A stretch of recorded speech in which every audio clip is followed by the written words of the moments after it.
In a world where we get targeted for so many ads, there's so many opportunities out there. There's like start your Amazon FBA business, start an affiliate marketing business, real estate, day trading, forex trading. The hard part is it's hard to figure out what is real and what's not. One of the biggest opportunities being marketed today is something called inbound closing, also known as high ticket closing.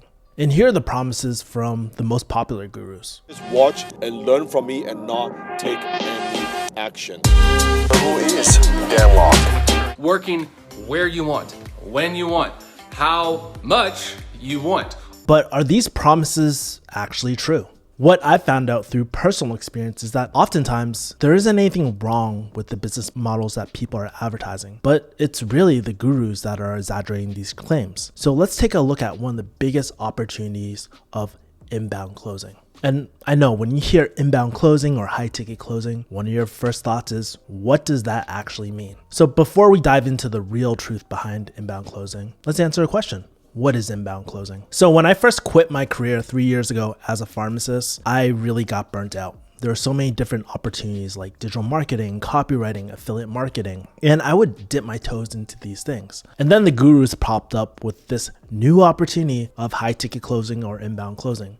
They promised the money, the prestige, but they never talked about what inbound closing actually was. And the only way to really find out was really to try it to see if I liked it or not. And there's a few names to this. You might have heard of high ticket closer, inbound closer, high ticket salesperson, or even account executive. But these are pretty much very similar roles. And this role is very simple. An inbound closer is simply a specialized appointment-based sales role that doesn't focus on things like cold calling and doesn't require you to find leads or customers. So those days of cold calling where you're just like calling endless amounts of lists like you saw on Wolf on Wall Street, or even, that my favorite movie is Pursuit of Happiness, there's none of that. So you might be asking, where do your leads or people who buy a product, where do they come from? And it's simple. They come from your client. Usually your client, whether it's a business or business owner, they'll leverage some sort of type of marketing. Could be ads, could be a blog, could be content, could be something like a YouTube video like this. And basically their role is to bring leads into the company. And if you don't know what a lead is, it's just someone who's interested in buying your product or service.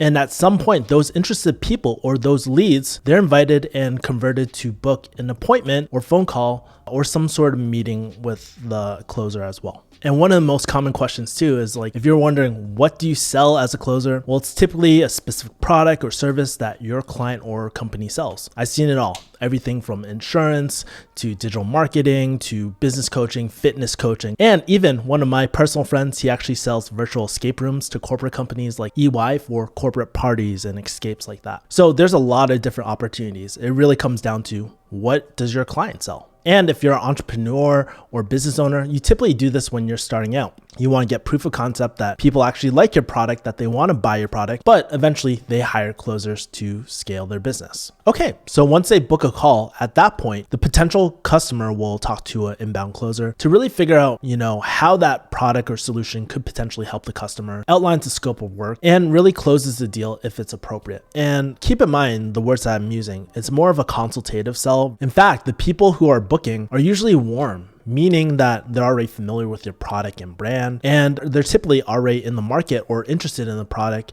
or service that your company is offering because it's solving some sort of problem for them. And one of the learning benefits of being an inbound closer is that you don't have to generate your own leads. Your client simply provides them to you. And by the way, just because someone's giving you the leads doesn't make your job any easier. It's just a very specific role that you're fulfilling. So basically what that means is, that scene in Wolf on Wall Street when Jordan Belfort says, pick up the phone and dial? You don't have to do that. And if you're curious about how a inbound sales conversation really goes, I actually have some recordings which I'll share with you guys later. But typically it's more of a consultative conversation versus an old school manipulative pitch fest where you're shoving things down people's throats, which really resonates with me because as someone who came from a pharmacist background, a very professional background, I don't want to be shoving a solution down people's throat. I want to make sure that we're solving a real problem and that we're making a real impact on the people that we're serving and the product or service that we're offering as well. But is it really as easy as picking up the phone and picking up a check? Is it too good to be true? Which leads me into the next point, why inbound closing gets a bad rep.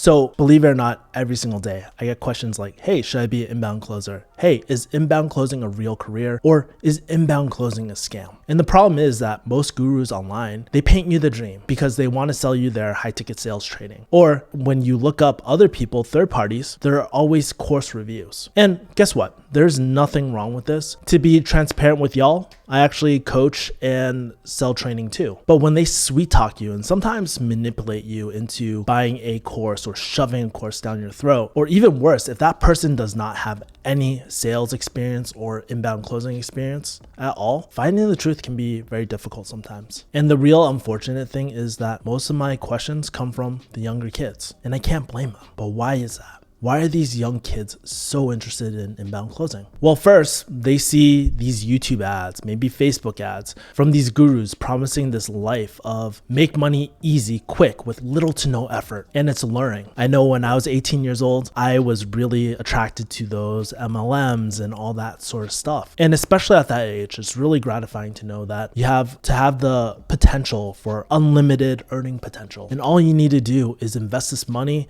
and put in some work. And you're going to be just rich overnight. Not so fast. While the promise of making thousands of dollars in just spending an hour or two talking to someone isn't completely false, it's also not the complete truth either. What the gurus don't tell you is the unsexy parts about closing. Because here's the truth, no one has seen the thousands of calls that I've done. No one sees how many times I've been humiliated on the phone or straight up disrespected by the leads that I'm talking to. No one sees the times where I almost lost my clients because I was so new into the industry, I wasn't experienced and I wasn't performing. Or dealing with the crappy clients who had horrible marketing and wanted me a cold call for them. And also, no one sees the hours that I spent analyzing my calls, asking myself, what could I have done better? And all that time rewriting my scripts. For my most recent client, I actually had a script that was over 20 pages long, and I did 10 different variations of it. See, the thing is, so many people come in with these high expectations of what closing is, or any business model, to be honest with you. But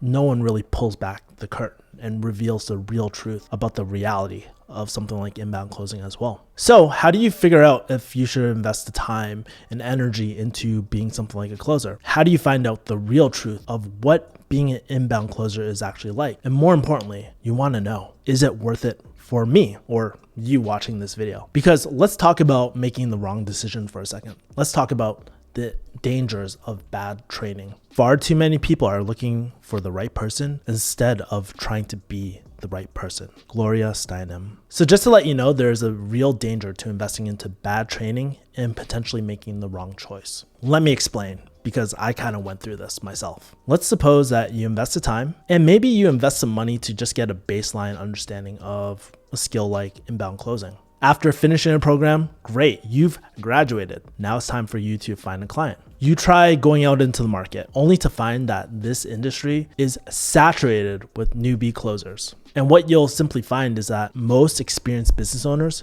don't want to work with newbie closers because they don't need the headache, right? They have so many other things going in their business. They just want to plug in something or plug in someone and just make things work, right? But that's not what the guru said, right? After months and months of searching and not making revenue, you finally find a client who will take their chance on you. Okay, maybe you don't exactly get a closer role. Maybe you get an appointment setting role. But hey, at least you're getting some experience, right? So you jump on those calls only to find that you're absolutely horrible at it. I guarantee you this will probably happen. Not only are you not making money doing more work, but your phone calls don't really go well. Maybe your leads are really rude to you and your conversations just seem to fall apart. And it really has you questioning yourself. Can I really do this? You start asking yourself, how am I going to make back my original investment? This is so much harder than I originally thought it was. And then while you're having these thoughts, you get a knock on the door. Your client asks you, hey, why aren't you making sales? I thought I hired you on and you're going to produce some sort of results. So what's going on? Maybe a week or two goes by, they throw you on a performance improvement plan, you don't improve, and you lose your client. And then you have to start the cycle all over again. How many of you have gone through this? Do you think the gurus would really tell you this kind of journey that a lot of closers go on as well when they're first starting? And the truth is, this is where the winners are separated from the losers, unfortunately. And this is the point where majority of people quit inbound closing altogether and say it doesn't work, it's a scam. And unfortunately, a lot of my colleagues who started closing with me, who were in a program with me, they ended up quitting at this very point. But you know what's really interesting? What did these people who quit closing had in common? It wasn't that they were bad people or they had the inability to do it, but what I found is that they did it for the wrong reasons. Oftentimes they were lured by the quick, easy money and they just only did it for the money. And what I've realized, people who do it solely for the financial really don't last in this industry. After all, there's so many different ways to really make money these days. And the second thing is they just didn't want to put in the work or commitment, really investing into this skill. Because the thing is, closing, developing this high income skill, it takes time. Takes patience. It really takes discipline to not focus on the short-term pain of you not being good and not having the ability to close deals, right? And to focus on the long-term benefits and how this fits in the bigger picture for yourself. But when we talk about bigger picture, we talk about our why. How do we know that this is something worth investing into? Which leads me into my next point. How to figure if inbound closing is something for you or not. No one has a perfect life. Everybody has something they wish was not the way it is. Stan Lee. So based on my experience, whether it was pharmacy or entrepreneurship or even inbound closing, the best way to answer this question is really to leverage the experience of people already in the industry to gain insights of their lives, to see what their day-to-day like. What were some of the things that they loved? What were some of the things that they absolutely hated? Because chances are, if they are 5, 10, 15 years down the line, most likely you'll have a very similar life to what they have as well. And oftentimes you can see whether you want to do that or not. For myself, I really wish that I got the advice from someone who is actually in the industry, who was experienced before venturing into something like this. But maybe about 2 to 3 years ago, when I started this journey, this industry was full of gurus and it was really hard to find out the real truth behind something like inbound closing. But how do we find someone who's experienced? And that's where this video comes into play. Basically, what I want to do was create the #1 video on inbound closing, high ticket closing, and really give you a good expectations versus reality as well. The purposes of this video is to share my real life experience and really share my experience over the last 3 years doing this industry. So this isn't a course review with an affiliate link at the bottom. Don't worry about that. Really, the goal is for me is to help you figure out whether this is something that you even want to pursue down. So in today's video, we're going to be covering what inbound closing is, whether the expectations actually lived up to the reality of it. And the third thing is who should do inbound closing and who shouldn't. So this will be a longer video, so there's timestamps below if you want to skip to a certain section, but I really encourage you taking the next 5 minutes to determine the next 5 years of your life, or maybe even the next 15 years of your life is really important. Don't worry, it's not all going to be boring. It's not just a talking headshot. I have skits, and I actually have some live sales calls that I kind of break down in this as well. So if you're interested in that, keep on watching. I'll also be covering all the guru expectations and rumors and tell you the real truth behind these claims, whether they're true or not. And I also want to share all the lessons that I learned that you need to know before even considering investing the time or energy into being an inbound closer, because it does require a lot of commitment. And if you're interested and you want to do closing after, guess what? I'll leave one of my free trainings, a real masterclass that goes into my whole high ticket sales process as well. By the end of this video, I have one of 2 goals for you. One, scare the out of you so you'll never step into this industry at all. Or second thing is really empower you to take the first step and make you a student for life in the school of persuasion and really empowering people, not manipulating them as well. By understanding the real expectations for inbound closing, it'll help you discover to see if this is really for you or not. So let's dive into that. Inbound closing is quick, easy money. When time comes to mastering a skill, time is the magic ingredient.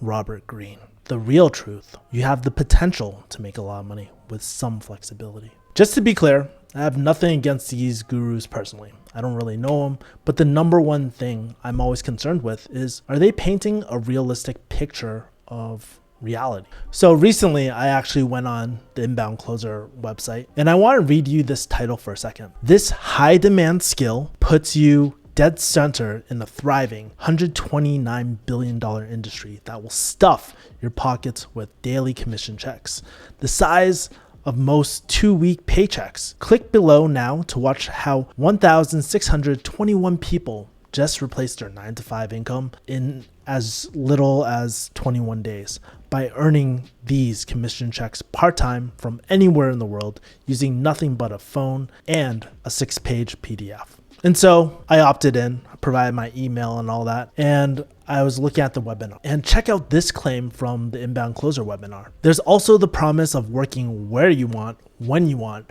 how much you want, all without putting 8 hours in, missing out on living because you have to work late, and without kissing the feet of a boss who treats you like dirt. All right, so that's one claim. Let's go now into Dan Locke's high ticket closer and look at Dan Locke's webinar and webpage. This simple pandemic proof skill anyone can use to earn multiple six figures from working at home. He promises that you can develop a new high in demand skill. Handsome daily commission checks working part-time or full-time anywhere in the world using nothing but a phone in 60 days or less. So it's pretty similar to the Inbound Closer promise as well. And again, we hear the same bold promises over and over again.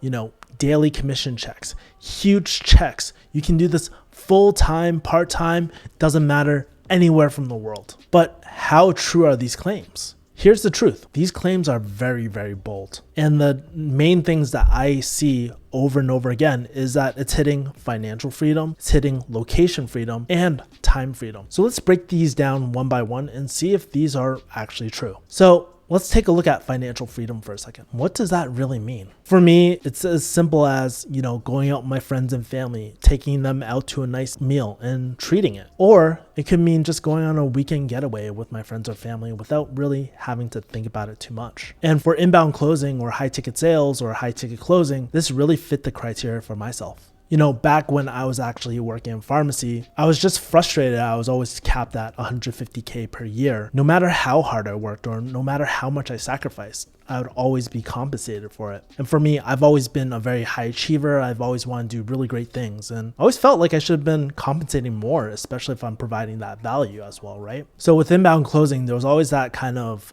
illusion of unlimited cap of your income. And that is true up to a point, which I'll explain later. But, you know, with inbound closing, I was only capped by the amount of leads that I took, right? And sure, if there was a time where I needed to make more money, I could always open up my bookings. But the truth is, it's very exhausting talking to people every single day. It's not just like, oh, okay, just open more bookings, I'll make more money. It's not always like that. Sometimes you open up more availability and it actually makes you less efficient because you're just so tired and drained just talking to people all the time. You have to realize inbound closing is something where you're capped by time. And it's not like a business model like e-commerce where you can make money while you sleep. Unless you're having recurring commissions of some sort, you're typically exchanging money for time. So for me personally, I've been able to take 15 leads, which is roughly 20 to 30 hours per week. And I've been able to pull $4,000 commission checks in 1 week. Other times I've done $2,000 from closing alone, but there's plenty of times when I had $500 weeks, or even worse, $0 weeks too. And that really does happen sometimes. Some of those things are in your control. Some of those things aren't in your control, which we'll cover a bit later. But you want to know what the gurus don't talk about? You only have 24 hours a day, and it can be mentally exhausting talking to people 24/7 as well. And you might be asking yourself, why is there such a huge fluctuation in how much you can make in this industry? So here's what people imagine closing to be like. Take a look at the skit. Oh, hey, this is Kevin from XYZ. Wait, you want to buy our product? Are you absolutely sure? Awesome. What's your credit card number? Expiration? Security code? All right, you're all set. Money in the bank, baby. But you want to know the real reality of closing? Check it out here. Sometimes your client will throttle down the leads because A, they're decreasing ad spend, or their ad account got shut down. And it kind of looks like this.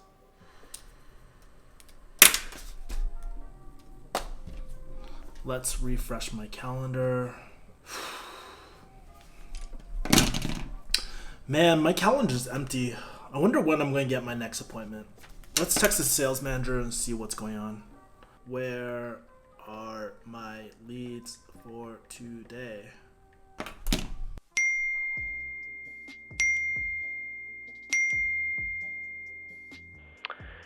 Hey Kevin, we actually had our Facebook ads account shut down today. So we're slowing down the leads this week. And since we're not making revenue, we're going to start cutting down on our ad spend, which means less leads for you. By the way, hit your numbers this week. My life. Other times, you'll get burnt out with really crappy leads who don't trust the product or brand, aka what we call info seekers. This is what this looks like. Oh man, I can't wait to talk to these warm leads today.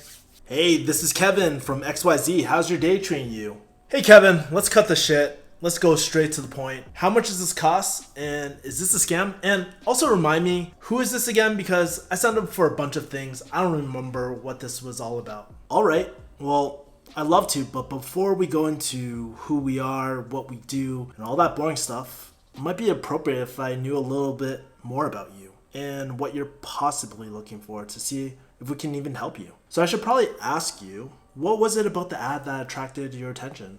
I don't know. I don't even remember signing up for this. Why don't you tell me why I signed up for this? And I want to know if this is a scam or not. Why the would you book a call for something you don't even know about? Never mind something that you feel like is a scam. Are these people stupid? Or sometimes you're just going through a rough time or going through something we call a sales slump. The truth is, burnout does really happen. And again, closing is a service. You're providing value to others. So it can be very emotionally draining just talking to people all day in general, no matter how extroverted you are. And trust me, I'm super extroverted. It might look like this. Man, I really don't feel like talking today. It's been days since I had my last sale. My girlfriend just broke up with me and my mom's in the hospital.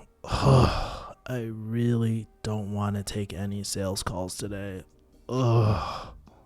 You know, as these gurus are breaking down these numbers, they're showing you the close rates and all the numbers and how much money you can get. The one thing I don't want you to lose focus of is that don't forget, we're all human. We have emotional needs. We have fluctuations in the way we perform. Sometimes, some days we're super productive. Other days we're not. Trust me, when I found out my mom had a brain tumor, I definitely was not as productive. When my ex-girlfriend broke up with me, trust me, I was not in the best minded state. But the other way goes around too. When I was closing one deal, it would motivate me to close another deal. And another deal, and another deal, and that positive momentum carried forward as well. Here's the thing, closing is just like any other independent contractor role. Whether it's personal issues, burnout, or even external factors, fluctuations are normal, they happen. And you need to account for them sometimes. There are periods or seasons when you feel like you're on a losing streak and you can't get back into the zone, right? So keep in mind, there is a sense of feast or famine in this type of world or this type of role as well. I would not expect you to be pulling $4,000 checks week after week after week. Sometimes it happens, sometimes it doesn't. And you gotta be okay with that. But keep in mind, as time goes on, your process gets better and better and better. You get more experienced. And as your skills get better, as you get more experience, the fluctuations don't happen as drastically. They don't happen as often either. You don't stay stuck that long either. The thing is, you got to treat this like your business. And the most difficult part, especially when you're starting out, is determining whether it's you or the client, whether it's internal factors or external factors affecting your business. And listen closely. Earlier, the gurus told you you aren't at the mercy of your boss, right? But based off my experience, I will tell you this. You and your financial freedom are always at the mercy of the quality of your marketing and the market itself, and also the clients that you have as well. A nightmare client will tend to be reactive, want you to do things last minute, and will make you do things outside your scope or role. And sometimes they're really bad at communication. They can just cut you off like that. Those are the worst clients. And unfortunately, all of us who have been in this industry long enough have kind of experienced that at one point in time. But what happens if you find a client that you really get along with? They truly have the best interests at your heart. They care about the people who are supporting their business. Then what happens? Well, that's when the gurus actually have some things right. And that's actually true for a lot of the clients that I typically work with nowadays. I really do have the freedom to travel and work wherever I want, as long as there's a Wi-Fi connection that's stable and that it's quiet. Like earlier this year, I actually went axe throwing in Arizona. I was touring around Dallas while taking sales calls and fulfilling for my clients. Having that power gave me a sense of control in my life that pharmacy never allowed me to do before. And since I'm a business or maybe an independent contractor, no one can really tell you what your hours are. It's actually illegal to do that. And since we're technically a business, you decide your own hours. But it's also a balancing act too. In fact, according to the IRS, the general rule is that an individual is an independent contractor if the payer has the right to control or direct only the result of the work and not what will be done and how it's done as well. This includes your time as well. Not to say your client can't terminate your contract if you don't open up your books, but you need to think of this as running your own business as well. It's a balancing act between performing really well for your client, but also respecting your own boundaries as well. Recently, I had a client who overstepped their boundaries, told me that they had to prove my vacation. I gently pushed back. I reminded my client that, hey, I'm a contractor, but I asked them, hey, it sounds like you have a concern about approving time. So by approving vacation time, what problem are we trying to solve or trying to accomplish here? Sometimes clients don't know or don't realize that. And so for me, I'm always trying to work with my clients, not to be combative toward it, because that just sets a really bad relationship. Keep in mind though, if you decide to not take leads or take too much time off for yourself, you're not performing that desired outcome for them. And your client then has the right to terminate your contract with them. So keep that in mind. Inbound closing is in high demand. Strength does not come from winning. Your struggles develop your strengths. When you go through hardship and decide not to surrender, that is strength. Arnold Schwarzenegger. The real truth is that inbound closing is in high demand for experienced closers who are committed to the offer. Finding a client when you're starting out is hard, but actually gets easier over time and with experience. So one of the things that I hear from gurus all the time is that inbound closing is in really high demand. Let's take a look. Inbound Closer claims that inbound closing is a high demand skill that puts you dead center in a thriving $129 billion industry. Dan Locke says that one skill that will always be in demand no matter what state the economy is in. But here's the truth. Just because something is thriving and is a high demand industry doesn't mean there's an opportunity for yourself as well. And it also doesn't mean that it's easy to find a client. And you might argue, well, Kevin, isn't it just supply and demand? Well, not exactly. Let me explain. Personally, from what I experience is that a lot of business owners feel burned from either inexperienced closers or newbie closers who promise them that they can close their offers, right? Who can guarantee them the results. But when a business owner actually does take a chance on them, what happens? They end up not performing. So let's take this example of how most gurus will tell you how to handle an interview if you have no experience. Let's take a look. I hope I don't mess up this interview. I hope I don't mess up this interview. I hope I don't mess up this interview. Did I say? I hope I don't mess up this interview. Hey, Kevin. I just want to thank you for applying for our inbound closer position here. And so Kevin, tell me a little bit about yourself. What experience you have with closing so far? I actually don't have any experience whatsoever. Wait, you don't have any experience? That's what you're telling me right now? Help me understand. Why should I even hire you to begin with? Are you looking for results or experience? Because if you let me on, I'll drive results. And you won't even have to pay me a salary because I'll work performance-based. Meaning, if I make money, you make money. Or if you make money, I make money. Something like that. You don't have to worry about that. First, how do I know if you can even drive results? And second, most closers work performance-based anyways. This guy doesn't know what he's talking about. You know what, Kevin? I'll let you know if we decide to move forward with your application. Sound good? And believe it or not, that situation happens quite a bit. Hell, it even happened to me when I first started closing altogether. Here is what most gurus and closers fail to kind of consider. And this is what most business owners will never tell you either. It costs money to generate leads for an inbound closing team. And by not understanding where your client is coming from, especially in their business and the liability that they have on bringing on a new closer, you'll never be able to close any client as well. You need to understand where they're coming from first. And guess what? If you don't take the time to understand your client's shoes, you'll never have a client. And when you don't have a client, no income for you. Remember, you're not only leveraging their marketing, but you're leveraging the products and services that they've built to build their business as well. So that's why on any account that I'm on, even with my own sales team, we track two different numbers. Track cost per lead, how much money it costs to acquire a lead, and revenue per lead or dollar per lead, meaning how much money are you bringing in as a closer per lead that you take on. And think about it. If you were the client, if you were a business owner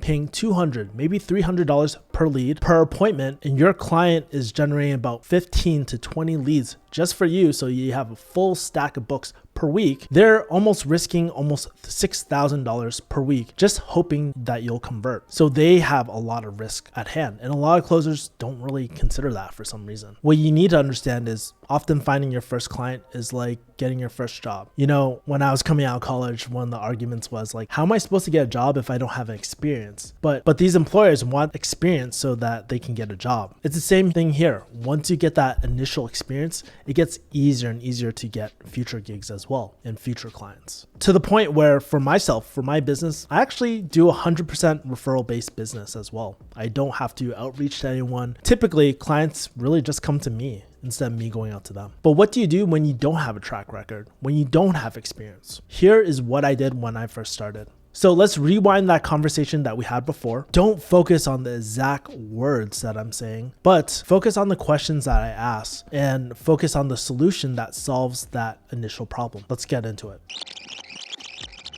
Wait, you don't have any experience? So help me understand, why should I hire you for this position? Well, I'm curious, do you currently have an inbound sales team at the moment? Yeah, I do. Why do you ask, by the way? And another question, your top performer, what is his current close rate or revenue per lead or dollar per lead at the moment? Yeah, our top performer's his name's Kevin Yee. He has a $1,000 DPL. He's really great. Oh, Kevin, I've heard of him. I'm curious, what's stopping him from closing more deals at the current moment? Yeah, recently he's been getting a lot more no-shows and a lot of unqualified people. About 3 in 10 people don't even show up to the call. And if we could possibly get him more qualified leads, I guess, how would that impact your business? That would be great. He would make more money and I would make more revenue to scale the business even more. So let me ask you, what are you suggesting here? So just to be transparent, I know my lack of experience is kind of a liability to you and your business. But with that being said, I could possibly still help you with this problem. If it's appropriate, I can walk you through on how I can help increase conversions for your top closer at the moment. Would that be appropriate? Of course. Shoot your shot, Kevin.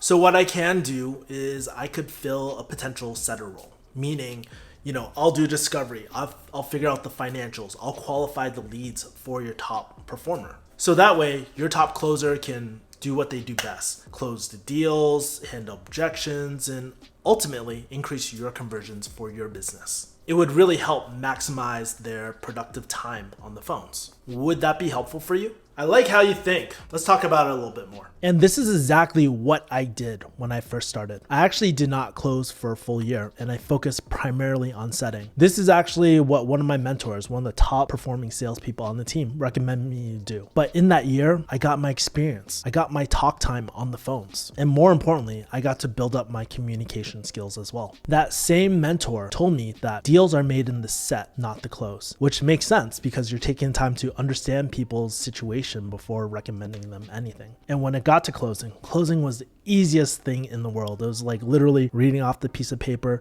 thinking about what were some of those things that they wanted in my discovery session and just relating them and solving that problem. It was really simple. And the crazy thing about setting too is that you can make way more money setting, assuming that the traffic or leads are really good. For every one close call, you can probably get 2 to 3 set calls. So you can set a lot of deals and make more money that way. So rather than focus on how do I get a client, the truth is you need to focus on getting experience instead. Because when you do get experience, whether it's setting, closing, appointment setting, it shows that you are professional and you do your job well. Because what do you think happens when you do your job, you're professional and you do your job well? That's when you get headhunted and you don't have to look for opportunities anymore. Check out these texts that I got over the last few weeks as well. Because when you do a good job and the people know that they can trust, rely on your work, they want to work with you. Why would they take a risk on someone that they don't know? The real truth behind inbound closing that is really hard to find good, reliable people and help in this industry. So many times people talk so much, but when it comes to delivering, they don't actually put up. And closers all the time will say, I can do this, I can do this, I can do this. But when push comes to shove, they don't do any of it.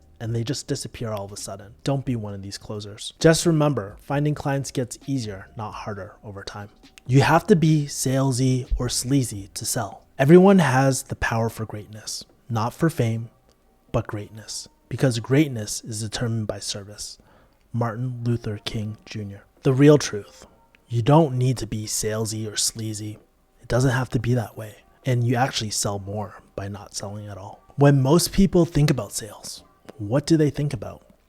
Probably they think of that scene on Wolf on Wall Street where Jordan Belfort, played by Leonardo DiCaprio, says, pick up the phone and start dialing. And you probably think that selling is just shoving a solution down your counterpart's throat until they choke on it, right? But is that really how you want to make your living?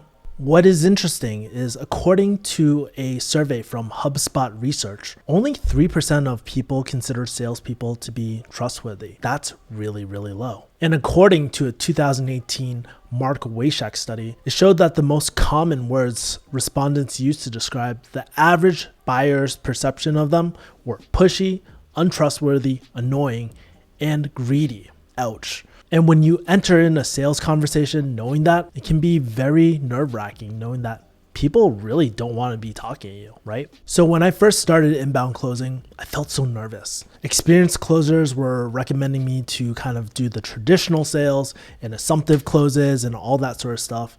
And I hated every single second of it. It felt forceful, manipulative, and just wrong to do and kind of unethical, right? But what I didn't realize at the time is that you don't really need to use these tactics at all. And in fact, you'll probably do better avoiding these tactics altogether. Let me explain. The modern day buyers are so much smarter than they were 20 or 30 years ago. As consumers, we have information. We have things like YouTube, we have Amazon reviews, we even have things like Reddit as well. And more than ever, people are aware of being sold and hate being manipulated into a solution or anything like that. I mean, who really wants to have a gun to their head when they're trying to make a decision for themselves? So instead of using something like assumptive closes or manipulative sales tactics, we not only need to build a real relationship with the people that we're speaking to, but we need to reduce the external sales pressure and increase the internal sales pressure, meaning making sure that people really want to invest into a solution because there are consequences. Here's what I mean. Let's take a common example of someone selling digital marketing services. Let's take an example of a pushy closer and a more chill closer as well. Let's take a look at the super pushy closer first. Yeah, everything sounds good.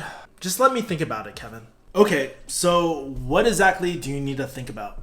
I mean, really, it's just to make sure that everything makes sense, right? To me, the investment just seems a bit expensive for my taste. Too expensive? Well, it's not really that expensive if you think about the added benefits that, this service can really bring to your customers to buy your product, if you think about it as well. Well, to be honest, I just believe that's just too much to pay for. Do you see where I'm coming from? Hey, just want to keep in mind, you get 24 hours customer service with our digital marketing services. So if anything happens, we're there 24 hours a day available for you. How's that sound? Well, this is just too expensive for our company. But I'm kind of curious, why do you say that? It's a no-brainer. Well, another company I'm looking at is 12% cheaper than your company for the same exact service. So what can you do for me? After watching that interaction, how did that feel? Maybe you kind of felt a little cringy because it's kind of like when you're dating someone doesn't get the picture, right? Like you're not interested, that they're being too forceful, they're being too direct, and that you don't want to work with someone like that, right? All right, so now let's rewind that same interaction and let's take a less external sales pressure approach where it's not so forceful, not so salesy. Let's take a look at the chill closer. Yeah, just to be honest, I just want to take some time to think about it just to make sure everything makes sense. The investment just seems really, really expensive. Hey, that's not a problem. Let's suppose we're able to resolve that issue for you. I know it's not resolved right now, but let's pretend like we could. Are there any other issues that you might have that you'd want to see resolved? Not really. Everything seems really solid on the surface. All right. Also, if you had the funds, would this digital marketing strategy be something that would work for you? Absolutely, Kevin. But wait, why do you feel like it would though? Well, one thing I really liked was the game plan you actually mapped out. You have great support, including that 24/7 service that you mentioned earlier. And I just really like that you focus on e-commerce companies like us, And all right, I can appreciate that the funds may be an issue from what you've told me so far. But how do you think we can resolve that? Where you can go find the funding to invest in the right digital marketing services so that you can scale the business to 6 figures and really free up time from running your Facebook ads yourself. I mean, we do have a current line of credit available that we could potentially use for an investment like this. Okay, that could be a possibility. And are there any other avenues that you have to find the funds so you can properly scale your business as well? Well, I do have access to some VC money, which basically means I can ask my mom. And if you're potentially and possibly to go ahead with a digital marketing service to grow your business, which out of these options, which would be the most appropriate for your business? Out of all the options, asking my mom. Hey mom, can I borrow some money? Boom! What I found personally is that if you treat your counterpart with respect, you talk to them like a normal human being rather than someone you're just trying to shove a solution down their throat with, they tend to trust you more. And not only that, for us as a closer, we can empower them to find the best solution for themselves. We go from salesperson to trusted advisor. On every sales call, for me, I try to serve my counterpart rather than forcing a solution on them. I try to be unapologetically rebellious, authentic, and compassionate, which means challenging when it's needed, being very real with my prospects as well, and actually caring and giving a fuck about them. That's the number one thing, really caring about them. If we focus on these three things, closing is just a byproduct of that. If we can remember that inbound closing is a true service, we can close more deals. It's about helping your clients get clarity about their challenges. It's about connecting a solution that solves for those challenges as well. And one thing that I learned from one of my really good consulting friends as well was that he told me you can't want it more than they do. Meaning you can't want to solve their problems more than they want to. So you don't need to force that. And what happens when you do that? Really, at the end of the day, your client will thank you for empowering them into making a decision, not manipulating them. Inbound closing is easy. 90% of success is just showing up. Get there and start working. You're not going to feel perfect every day. Joe Rogan. The truth, while inbound closing tends to get easier with time, it's never easy. One of the things that a lot of these gurus will tell you is that you can learn this in a relatively short amount of time. Inbound closer says that you'll have the ability to acquire this skill in less than 21 days. But is that really true? Is it really possible to acquire a high income skill in less than 21 days? Want to know the truth? Hell no. At least for most people. According to the Sales Readiness Group, the average time it takes for a new salesperson at respondents' companies to perform at quota was about 27 weeks, or about 6 months. And obviously there is some variability between organizations. Half of all the companies represented in this research take between 3 and 9 months to get a new salesperson up to tempo. So by saying that you can acquire this in less than 8 weeks, even 21 days, I would say that is kind of a stretch and potentially misleading to promise you that you can acquire the skill within that period as well. And sure, maybe you can learn that process within 21 days. And really, it can just be as easy as handing someone a script and having someone read from it. But can they read the script and convey the intention behind it through tonality and use the soft skills required to listen to people with something that we call tactical empathy, as mentioned in the book Never Split the Difference by Chris Voss? Do they have the skills to identify someone's social style or even understand someone's decision-making habits as well? Can they read in between the lines and understand the nuances of the conversation between what someone is saying and what someone is thinking? See, oftentimes it's a lot like dating. In order to get better at dating, in order to understand these subtle human cues, you just have to talk to more people and go on more dates. Same thing is with closing. So rather than throw one of my brand new closers on the bus or one of my coaching students, I thought it would be a good idea to show you how I was when I first started closing and how I close now. I want to show you 2 calls. One was a deal I closed about 4 months ago, and by the way, my style is a little different from back then. Another one was when I first started inbound closing, and you can just hear the difference in tonality and how far that I've actually personally come. Of course, I got price objections, and this is how I handled both of those price objections as well. Have a listen. We'll start off with one of my first calls, and if you want to skip this section, I'll leave timestamps below, but have a listen. I can. Okay, yeah, you probably understand. I can grab, if it makes sense and there's a reason to, I can always get more money. Yeah. So based on your current situation, it sounds like you're really interested in, but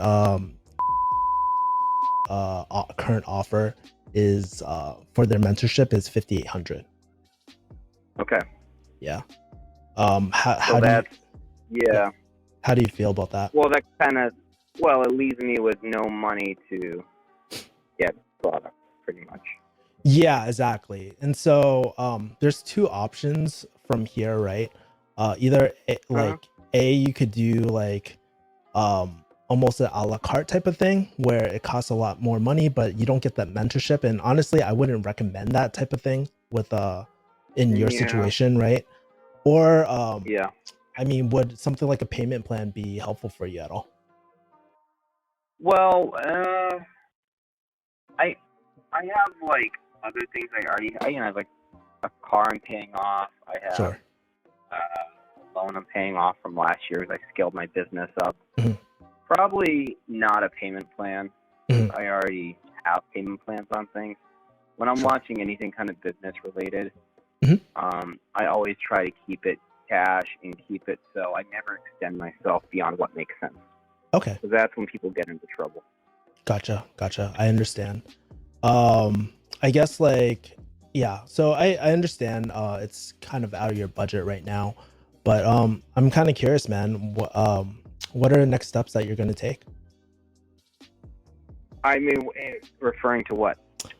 Just in general. I mean, like if you don't do this program, right? How are you gonna go about learning?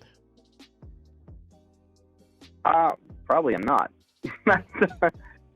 I mean, I will try to do research on how to promote the CBD oil better, and I'll just have to do research on like keywords, how to promote stuff, how to promote that product better since I am a part of it. But I probably won't be. Yeah, that's no problem. Because I already have an Amazon business, you know what I mean? So yeah, it's like, oh God, just listening to my first calls makes me kind of want to cringe. Honestly, I can hear all the differences and it just makes me, it's very different. So let's go on to the call that I closed maybe about 4 months ago as well. Take a listen. Mm-hmm. Yeah, so I guess, well, that's the one thing I wanted to talk to you about as well. So this leads me into my next question as well. So I know that when we were breaking down your finances as well, right? Earlier you mentioned that you had that you were only comfortable with like 4K per month or something like that. One thing I want to make sure of is that you're able to put food on the table as well. So in terms of your finances, where's your mind at right now in terms of the whole investment as well?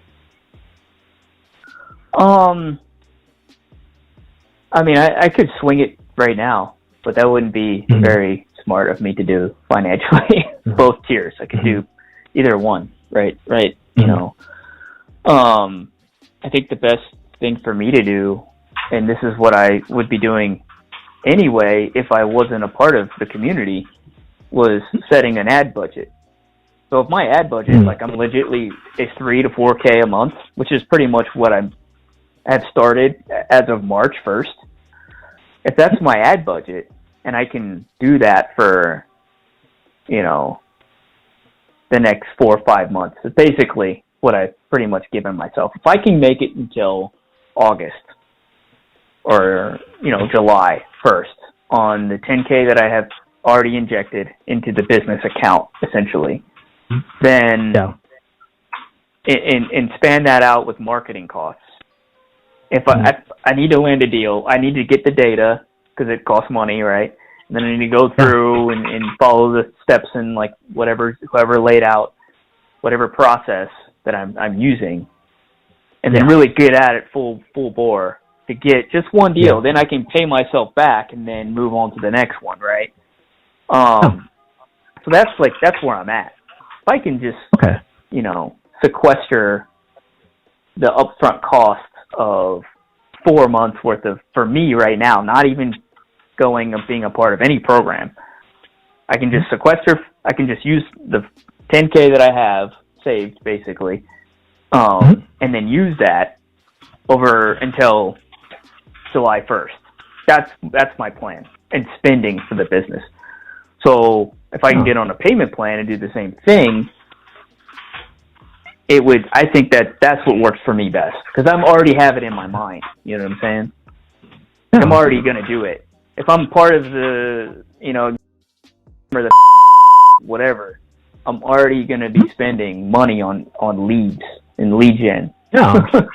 You know what I'm saying? Yeah. Okay. So I might as well be a part of a community that's going to hold me accountable, teach me everything I need to know in a way that makes sense for me. And I think that's what actually makes him stand out more to me than others. He teaches in a way that he can get on your level, I guess, easier than I think most people, right? So anyway, and so I just also want to be clear too. So I guess my question to you is, by doing a payment plan, what is the core issue that we're trying to solve here as well? What is the core issue? What's the core problem? Yeah, exactly. Mm-hmm. Oh, I guess just not, dumping everything all at once. Like I guess I could just do the first tier all at once. I'd like to work to the second tier though. You know what I'm saying? Or I'd like to divide the tiers into thirds. Okay. Like the could I do it over 3 payments? Can I do it over 2? Can I do it over 1? Basically, I wanted to break it down quickly though. I don't like to be on a 12-month program, and then that's when people fall off, right? Exactly. So I'm okay with so the one thing I just want to bring up as well, are you okay not getting access to the 6-week are you okay waiting 6 weeks in terms of, because one of the major things that I just want to circle back to as well, sounds like one of the major goals for yourself as well is to get proof of concept sales as well. So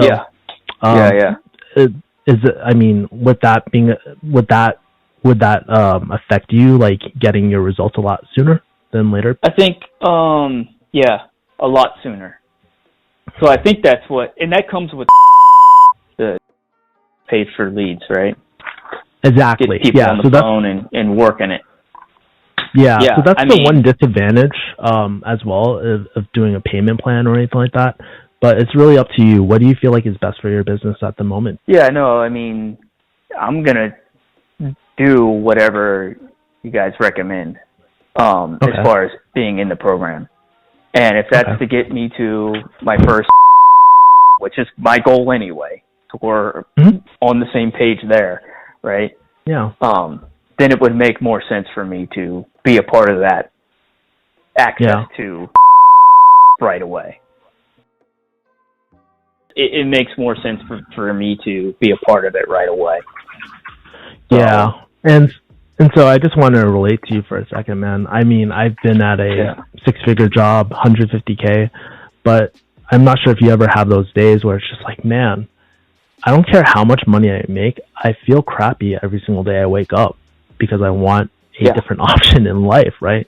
And so I totally relate to you when you mentioned that as well.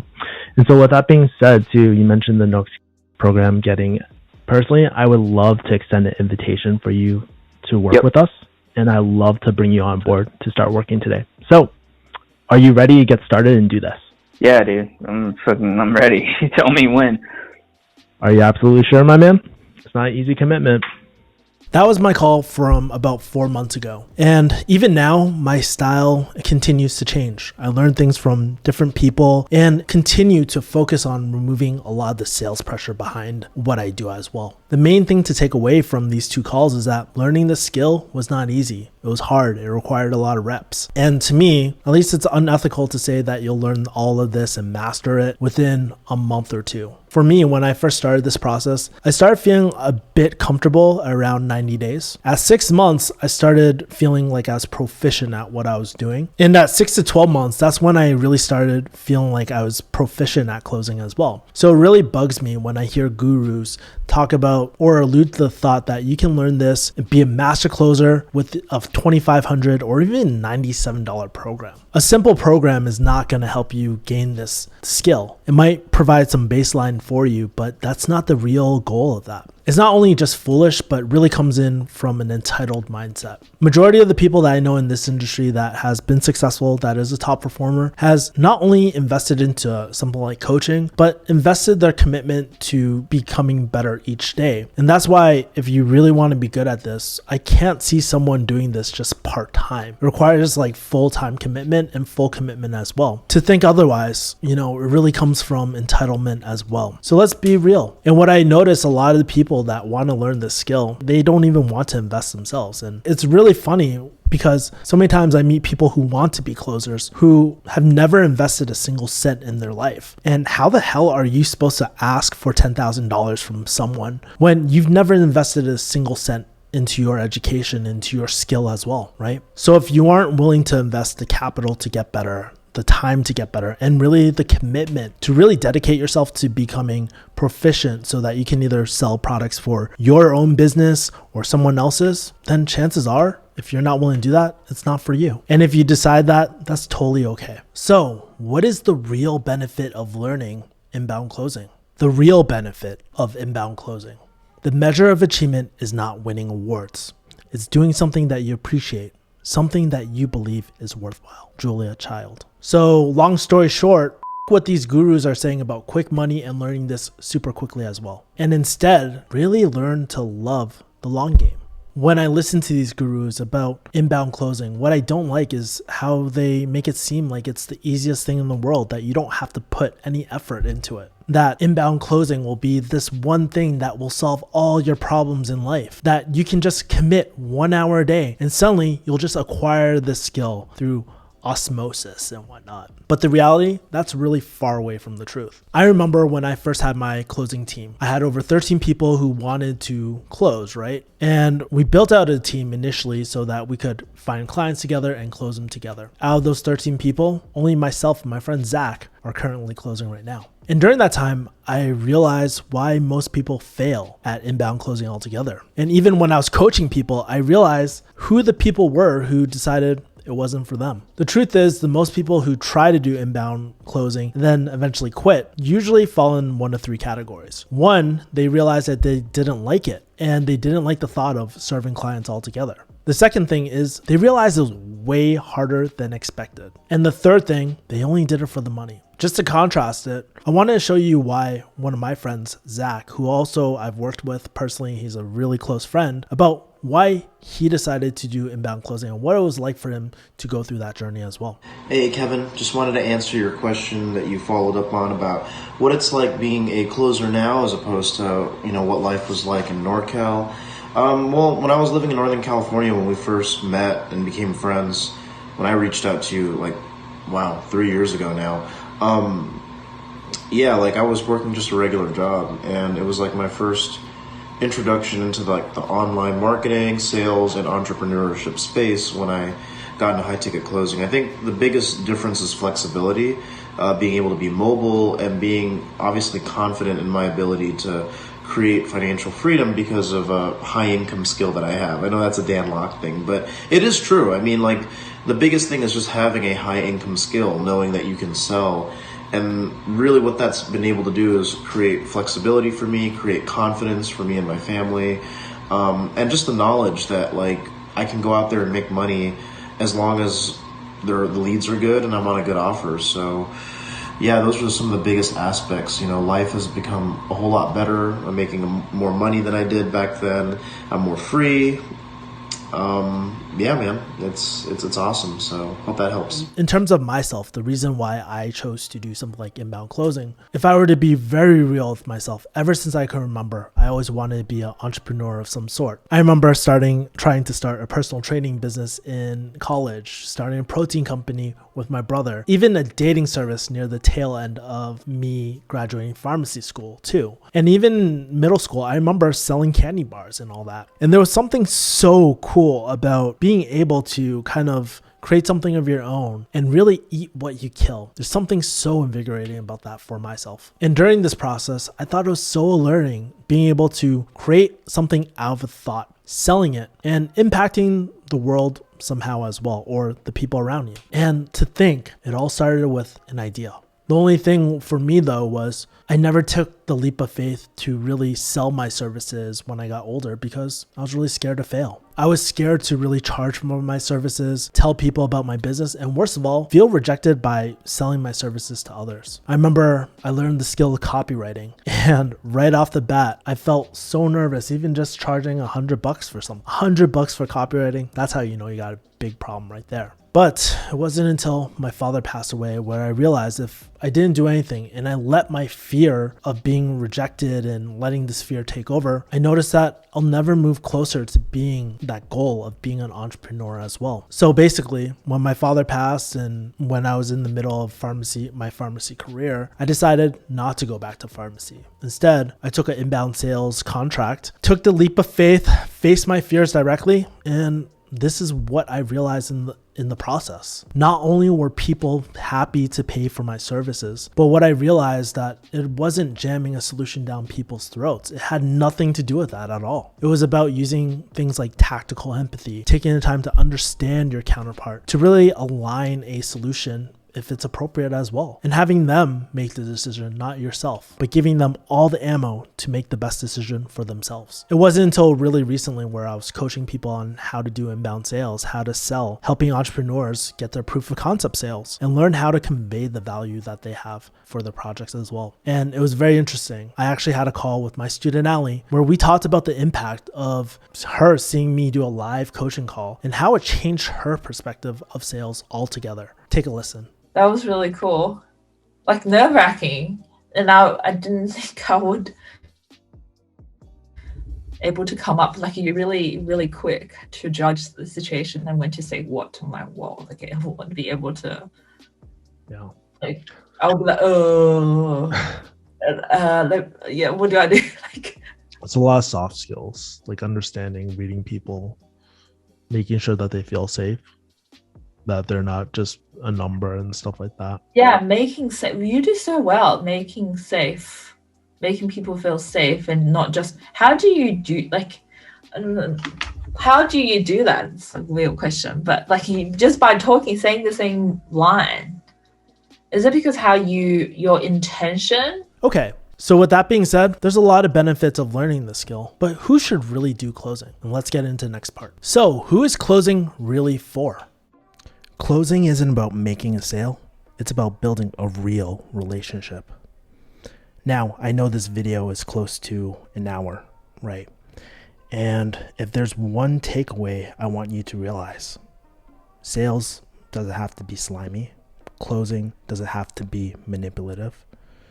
If this is your philosophy and you want to apply this to your business and you want to learn how to sell ethically and feel great about it, then check out my masterclass, my free masterclass. And yes, it is a real masterclass. You'll learn a ton about it and you're going to love it. I'll see you inside. Take care. Based on my experience, these are the 3 types of people that I believe closing is really for. The first one is entrepreneurs. These are the people who are currently selling or want to sell their own products or services, especially when you're starting out and you don't want to dump a ton of capital on random products or on a idea. By doing inbound closing, you're able to work with different clients, speak to tons of different people, and you know what makes a killer offer and what offers kind of fall flat on its face. It's a great way to test an idea. And even better, if you are an entrepreneur and you want to work in a certain space, you can specialize in a certain niche to see what does the market actually want as well. It really helps with finding great product market fit as well. The second type of person are people who are committed and invested to growth. And it's not enough to just say, yeah, I'm committed to growth, but really taking the actions necessarily to get there. This is for self-improvement junkies who not only want to be good, but really great at their craft. They embody the concept or philosophy of Kaizen,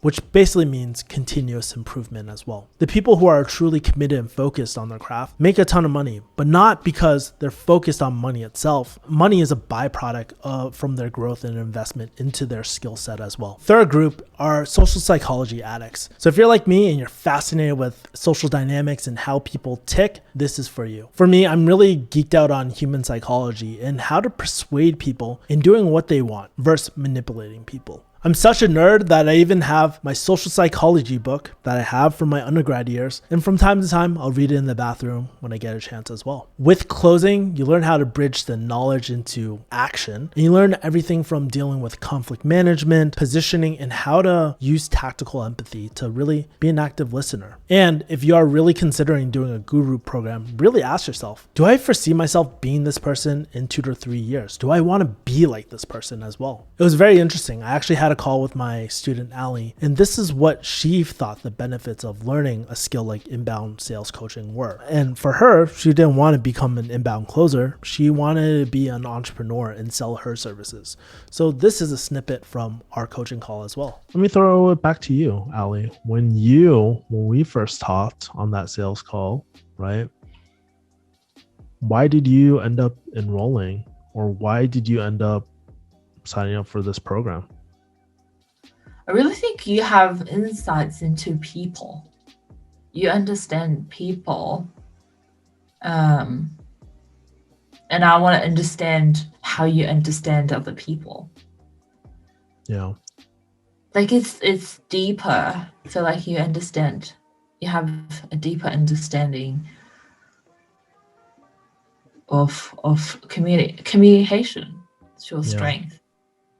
And I felt like in my life I've been misunderstood. But I remember we talked on Clubhouse. Yeah. Yeah. And then I was like, oh my gosh, like Kevin asked a lot of deep questions. I felt like instantly like, whoa, I felt safe to share with you. Like with Derek and you, like us three, we were just having a conversation. I'm like, whoa, that's like a really deep conversation. Versus other people, like you talk to other people, it was just exchanging information.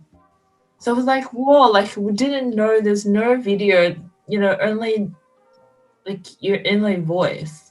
I feel like, whoa, I know you guys well. Like I feel like I want to talk to you guys a lot longer and more. So if you're curious about the methodology of how I teach, I actually have a masterclass about teaching what closing is really like. Not just the bells and whistles, but really on the trenches ground. I have a free training, and yes, it's a real free training. It teaches you 2 things. 1, how to build a high ticket program. And second thing, it's how to sell a high ticket program as well. It gives you the whole holistic thing all for free. And chances are, if you can't sit through that, then I always tell my students, guess what? Closing is not for you if you can't sit through 2 hours of education as well. Link is in the description below. But anyways, if you're considering working with anyone, whether it's a coaching program or taking a course, the ultimate questions you need to ask yourself is, A, is this something that I really want to do? Second thing is, how does the skill of inbound closing fit into my ideal lifestyle? And if you can't answer these questions, then perhaps it might not be the right time to pursue inbound closing. Because ultimately, whether it's a business model, job, or career, it should fit into your ideal lifestyle. For me, I get to hone in on my soft skills. I get to practice elements of human psychology and really help people and impact people's businesses and their personal lives. I also get free training on different business models, so I get to learn more about all these different industries that I would never gotten access to. It also means meeting cool people around the world, but also having the financial means to spend time with my family, my friends,